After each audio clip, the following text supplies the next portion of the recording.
Investigating after learning fountains and faucets are pumping lead-tainted water in Cleveland public schools. Those are the findings of months of lead testing at 69 public schools around the district.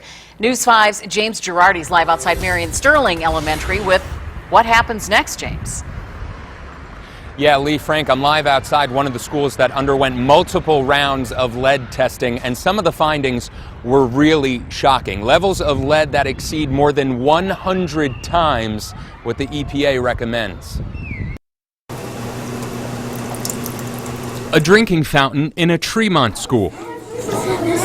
A bathroom sink at an elementary school on the west side, along with more than 100 other drinking water sources in Cleveland schools, tested positive for dangerously high levels of lead.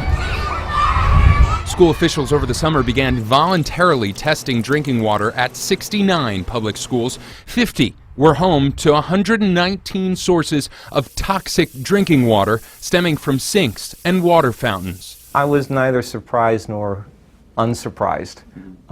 I just knew that we as a district had to find out if there was an issue. During testing, water was off limits and schools were stocked with water coolers, but officials want any students enrolled prior to undergo lead exposure testing. The resources that are available to have your child tested, that you should take advantage of that. Additionally, more than 500 non-drinking water sources were identified as problematic and will need to be replaced, a lengthy and expensive process. To date, the district has spent $400,000 on testing, another $140,000 on providing water coolers for 69 schools. The cost to replace several hundred water fountains and sinks, though, is not yet known. If, after the repair, we still test positive, then we'll go deeper into seeing, what, if any, piping needs to be replaced.